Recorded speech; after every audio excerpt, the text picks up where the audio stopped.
Abanye bathi akubamangazi ukuqokelwa kaJustice Raymond Zondo kulesi sikhundla.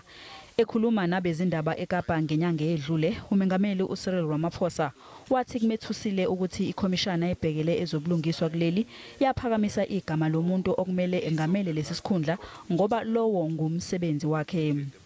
Ongoti bathi isinyathelo sikaMengameli besicace bham. The newly appointed was really underwhelming during the interview, but he also brings a lot of experience on the bench. He is actually the longest serving judge in the Constitutional Court. Abanye ke kubethusile okwenziwe umengameli njengoba ikhomishana yezobulungiswa yayiphakamise ukuthi kube uMandisa Maya oqokelwa kulesi sikhundla. Beziningi neziphakamiso zokuthi kwenziwe inqophamlando kuqokwe umuntu wesifazane ekubeni inhloko yamajaji. Nakuba lokhu kungenzekanga kodwa umengameli uqoke uMandisa Maya ukuthi kube nguyena ozoba yiliphini lenhloko yamajaji.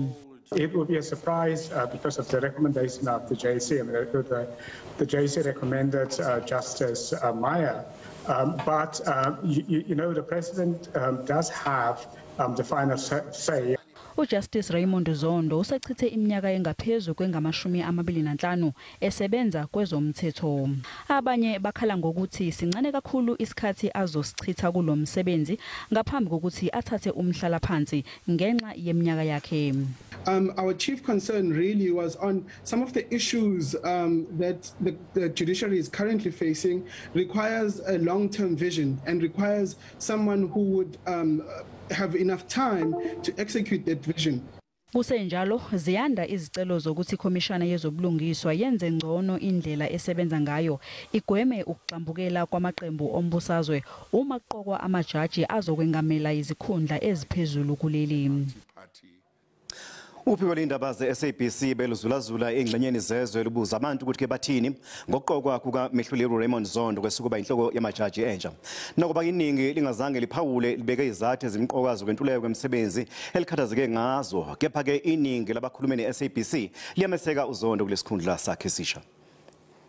Ndicinga bafana bamna uChief Justice uRaymond Zondo uright man makangene pha makangene because simbonile nasezithivini simbonile echaza neexperience yakhe nomsebenzi wakhe into ebeyenza. I think uright mina makangene ndiyamtrusta. Ndicinga inoba kulungile uJC abe uMr Zondo abe iJC ngoba ichaza loo nto bakuyaqhutyekekwa uzawuthatha apha ebeyeke khona.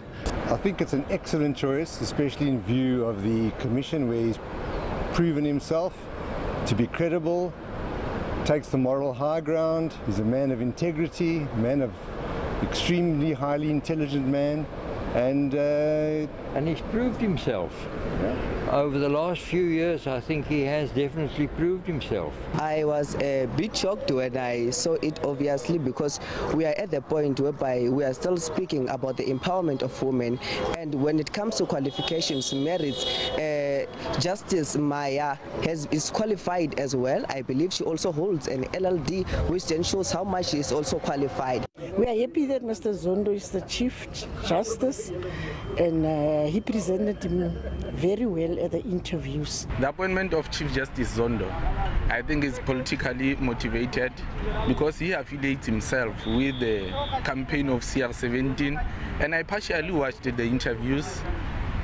And I think Mandisa Maya is the person who deserves that position. It was my personal choice. I feel that he comes from a very humble background and he's extremely educated. Nababukeli bayithumelile imbono yabo ye-video ngalolu daba. Umengameli usebenzile ngokuthi abeke uJudge Raymond Zondo ngoba uye engimbhekile ukuthi ngathi wenza umsebenzi kahle. Kungijabulise kakhulu umsakazi ukuqoka kukaZondo ngoba umuntu esomnkantsha ubomvu kulokho. Naye lona ozoqokwa njengesekela lakhe kukhona azokufunda kuye okuningi. Nakuba singeke sisephikise isinqumo sikamongameli kodwa mina ngokwami angeneme ngokukhethwa kukababa uJudge uZondo ngoba ukhombise okukhulu ukwenzelela ngesikhathi kunekhomishana yakhe le ekade iphenywa ngokugamanda kwamandla ombuso. Sasazi ndiqhabele dlanza kakhulu lenziwe ngumongameli.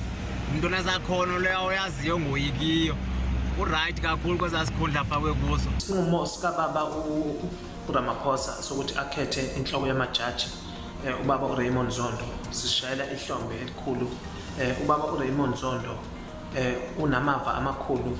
Beyiveli lindelekile lento. Beyiveli sazi ukuthi vele umongameli uRamaphosa uyogcina vele ethatha uZondo.